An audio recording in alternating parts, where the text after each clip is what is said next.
Hello friends, welcome to my channel. Sisters எல்லோரும் எப்படி இருக்கீங்க? நல்லா இருப்பீங்கன்னு நினைக்கிறேன். எல்லோரும் நல்லபடியாக இருங்க. எல்லாருக்கும் எக்ஸாம் பரபரப்பாக போய்கிட்டு இருக்குன்னு நினைக்கிறேன். நானும் அதனால தான்ப்பா வீடியோ போட முடியல. நீயா படிச்சுட்ருக்க அப்படின்னு கேட்குறீங்களா? இல்லை, அதை தாண்டி பெரிய மன உளைச்சலில் உட்காந்துருக்கோம். இது எல்லா பேரண்ட்ஸுக்கும் புரியும்னு நான் நினைக்கிறேன். ஃப்ரெண்ட்ஸ், பழைய வீடியோவில் முதல்ல கோலம் போட்டு வீடியோ ஸ்டார்ட் பண்ணுவோம் இல்லைங்களா? அந்த மாதிரி போடணும்னு எனக்கு ரொம்ப ஆசை. சரி, இன்றைக்கி நம்ம தொடங்குவோம், வெள்ளிக்கிழமையாக இருக்குது அப்படின்னு சொல்லிட்டு போட்டது. முன்னாடிலாம் கோலம் போட்டு பார்க்கல, போர்டில் வச்சு அப்போதைக்கு தோணுன டிசைன் தான் இது. ரொம்ப சிம்பிளாக, ரொம்ப குட்டி கோலம் தான். நீங்களும் வாசலில் ட்ரை பண்ணி பாருங்கள். பிடிச்சிருந்தாலும் கமெண்ட் செக்ஷனில் சொல்லுங்கள். திருச்சியில் இருக்கிறவங்களாம் சமயபுரத்துக்கு போனீங்களாப்பா? நடந்து போனீங்களா? 2 வாரம் போயிடுச்சு. அடுத்த வாரம் 3வது வாரம் போகலான்னு நாங்கள் இருக்கிறோம். அதாவது நாளன்னைக்கு. அம்மா என்ன நினைக்கிறாங்கன்னு தெரில. போனேன்னா கண்டிப்பாக நான் உங்களுக்கு வீடியோ ஷேர் பண்ணுறேன். ஃப்ரெண்ட்ஸ், இது இன்றைக்கி இப்போ போட்ட கோலம். இது இன்றைக்கி வெள்ளிக்கிழமையிலையும் கொஞ்சம் வீடியோ கிளிப்பிங்ஸ், அப்புறம் 2 நாள் முன்னாடி எடுத்த சமையல் வீடியோ, இதெல்லாமே நான் ஆட் பண்ணியிருக்கேன். அப்படி அந்த வீடியோவை பார்த்துட்டே நம்ம ஒரு சின்ன விஷயம் அப்பயும் பேசுவோம் இல்லையா? அந்த மாதிரி ஒரு குட்டி விஷயம் ஷேர் பண்ணுறேன். அம்மாவுக்கு இன்றைக்கி கொஞ்சம் பெரிய பூவாக போடலாம், அப்படி மாலையாக போடலாம் அப்படின்னு சொல்லிட்டு. கதம்பம் தான் அது, மாலை கிடையாது. ஓகே, இப்போ நான் சொல்ல வர்ற அந்த விஷயம் என்ன அப்படின்னு நான் உங்கள்கிட்ட சொல்கிறேன். அதாவது ஒருத்தவங்களை இப்போ பாராட்டணும் அப்படின்னா, ஒரு நல்ல விஷயம் அவங்க செய்கிறாங்க அப்படின்னா அவங்க முகத்துக்கு நேராகவே பாராட்டிடுங்க. அது அந்த நேரத்தோடு அது முடிஞ்சு போயிடும். அதை விட்டுட்டு இப்போ இளையராணி செஞ்சால் ஒரு நல்ல விஷயம் அப்படின்னு இன்னொருத்தவங்கள்ட்ட போய் சொல்கிறப்போ ஏன் மேலே அவங்களுக்கு ஒரு விதமான ஒரு எப்படி சொல்கிறது, ஒரு கோபம் வரும். என்னடா அவங்கள பற்றியே பெருசாக பேசிகிட்டு இருக்காங்க அப்படின்னு சொல்லிட்டு. உங்களுக்கு இன்னும் புரியணும் அப்படின்னு சொன்னால், இந்த வேலையை செய்கிறது யார் தெரியுமா? அதிகமாக நம்மளை பெற்ற தாயும் அப்புறம் மாமியார் தான் இந்த வேலையை செய்வாங்க. இப்போ எங்கள் அம்மாவை வச்சு நான் அந்த உதாரணத்தை நான் சொல்கிறேன். ஏன்னா சமீபமாக இது நடந்தது. இது நகைச்சுவையாக எடுத்துக்கோங்க.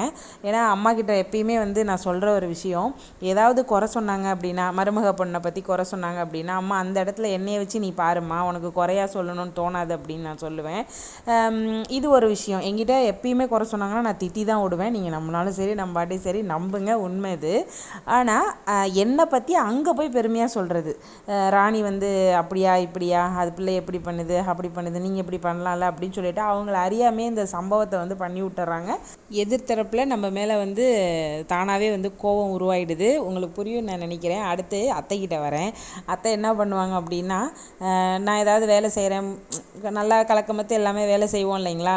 அதை ராணி சூப்பரே நல்லா பண்ணிட்ட அப்படின்னு சொல்லிட்டோம்னா நமக்கு கிரீடம் வச்சுருவாங்க, கொம்பு முளைச்சிரும் நினச்சிருவாங்களா என்னன்னு எனக்கு தெரியல. ஆனால் என்கிட்ட சொல்லவே மாட்டாங்க. அங்கே இன்னும் 2 மருமக பொண்ணுங்க இருக்கிறாங்க. அந்த பிள்ளைங்கள்ட்ட போய் ராணி அப்படி செஞ்சிடும், ஆகா ஓஹோ அப்படின்னு சொன்னால் அந்த 2 பிள்ளைங்களுக்கு எவ்வளோ கோவம் வரும். என்கிட்ட சொல்லுவாங்க அந்த பொண்ணுங்களை பற்றி. இதில் ரொம்ப நகைச்சுவையான விஷயம் என்னென்னா, எங்கள் 3 பேருக்குமே குணம் தெரியும். அப்படிங்கிறதுனால நாங்கள் சிரிச்சுக்கிட்டே, நாங்கள் யாரும் அந்தளவுக்கு பெரிதளவில் எடுத்துக்க மாட்டோம், செம காமெடியாக இருக்கும். இந்த மாதிரி உங்களை சொன்னாங்கக்கா அப்படின்னு, இந்த மாதிரி உங்களே சொன்னாங்க அப்படின்னு சொல்லிட்டு நானும் ஷேர் பண்ணி சிரிச்சுக்குவோம். இது என்னைக்கு வில்லங்கமாக முடியும்னு எனக்கு தெரியல. இருந்தாலும் இந்த கேம் விளையாடுறப்ப கொஞ்சம் சேஃபாகவே விளையாடுங்க, யாரையும் நம்பக்கூடாது. அத்தையை விட்டுறலாம், இப்போ அம்மா கிட்ட வரலாம். அது ஏன் அப்படி திரும்பி திரும்பி நம்ம என்ன தான் சொன்னாலுமே அவங்களோட நிலைப்பாட்டிலேருந்து மாறவே மாட்டுறாங்க. மாமியார்னால் அந்த குணத்தை காட்டாமல் விட மாட்டேங்கிறாங்க. பார்க்கலாம், நமக்கும் பையனுங்க இருக்காங்க, நம்மளும் பிற்காலத்தில் ஒரு நல்ல மாமியாராக இருப்போம்னு நான் நினைக்கிறேன். கண்டிப்பாக வரும் காலத்தில் இதுக்கெலாம் வேலையே இருக்காதுன்னு நினைக்கிறேன். எல்லாருமே இப்போ யூடியூப்லலாம் பார்க்குறப்பலாம் ரொம்ப சந்தோஷமாக இருக்குது. ஏன்னா ரொம்ப ஃப்ரெண்ட்ஸாக இருக்காங்க. ரொம்ப எப்படி சொல்கிறது, வீடியோக்காக ஒரு சில விஷயங்கள் செய்கிறாங்க அப்படின்னாலுமே அதில் ஏதோ ஒரு உண்மை இருக்குதுன்னு ஒரு சில வீடியோக்களில் எனக்கு தோணுது. இறைவா எல்லாத்துக்கும் ஒரு நல்ல வழியை காட்டுங்க அப்படின்னு சொல்லிட்டு தான் நம்ம வேண்டிக்கணும். இன்னொரு விஷயம் உங்கள்கிட்ட ஷேர் பண்ணணும்னு எனக்கு தோணுச்சு. நீங்கள் கண்டிப்பாக இந்த ஷார்ட்ஸ் பார்த்துருப்பீங்க. இந்த குழந்தைங்கள்லாம் காலேஜ் போகிற பிள்ளைங்கள்லாம் எக்ஸாம் போகிறதுக்கு முன்னாடி ஒரு பெரிய பவுலில் விபூதி எடுத்து நல்லா பட்டை போட்டுக்கிற மாதிரி 2-3 வீடியோ நான் பார்த்தேன். எனக்கு ரொம்ப ரொம்ப பிடிச்சிருந்தது. அந்த சேட்டை பண்ணுற அந்த குணம், அப்புறம் கடவுளை நம்பணும் அப்படிங்கிற அந்த ஒரு குணமும் பார்க்கறதுக்கு அவ்வளோ சேட்டையாக ரொம்ப அழகாக இருந்தது. ஆனால் இப்போ இளைஞர்கள் மத்தியில் முன்னெல்லாம் விபூதியை சின்ன கீத்தாக வச்சுக்குவாங்க, குங்குமம் வைக்கவே மாட்டாங்க. ஆனால் அன்னைக்கு சிவராத்திரி அன்னைக்கு நைட்டு பார்த்திங்கன்னா நிறைய காலேஜ் ஸ்டூடெண்ட்ஸு, சிறு வயசு பிள்ளைங்க நிறைய, ஆணாகட்டும் பெண்ணாகட்டும், பெண் குழந்தைங்கள்லாம் பார்த்திங்கன்னா நெத்தி நிறைய விபூதி. தன்னை ஒரு பெரிய ஆன்மீகவாதியாக காட்டிக்கணும்னு நிறைய போலியான நாட்களை நான் என் வாழ்க்கையில் பார்த்துருக்கேன். ஆனால் கள்ளங்கபடம் இல்லாத இந்த குழந்தைங்க மனசில் கண்டிப்பாக ஆண்டவன் இருந்து அது மூலியமாக தான் இந்த விபூதி பூசியிருக்காங்கன்னு நான் நினைக்கிறேன். அந்த மாதிரி பூசிக்கிட்டாங்க அப்படின்னா இறைவனை நோக்கி நம்ம மனம் போகிறப்போ கண்டிப்பாக கெட்ட வழியில் போக மாட்டாங்க. எல்லாரும் எல்லா குழந்தையும் நல்ல வழியில் போகணும், நல்லா படித்து பெரிய ஆள் ஆகணும். இப்போ ஒரு அம்மாவாக என்னால் ஆட்டோமேட்டிக்காக அப்படி தான் வேண்ட தோணுது.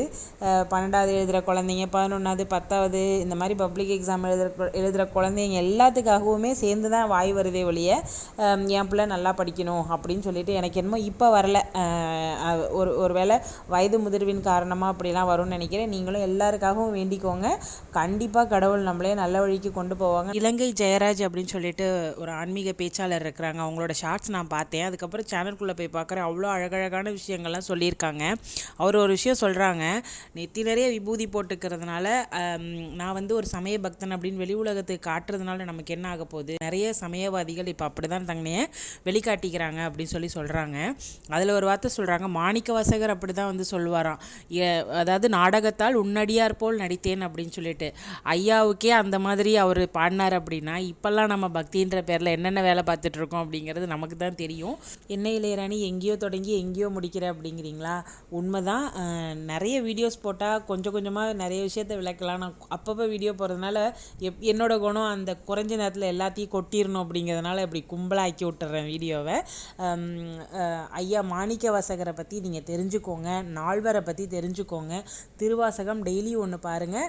அதை நீங்கள் படித்து அந்த தமிழை கூட விளங்காத அளவுக்கு தான் நம்மளோட தமிழறிவு இருக்குது. அதை நீங்கள் பொருள் விளங்குறதுக்காக கூகுளில் போட்டிங்கன்னா அதுக்குரிய விளக்கம் எல்லாமே வருது. அதை சின்ன சின்னதாக ஷார்ட்ஸில் கூட அழகாக விளக்கம் சொல்கிறாங்க.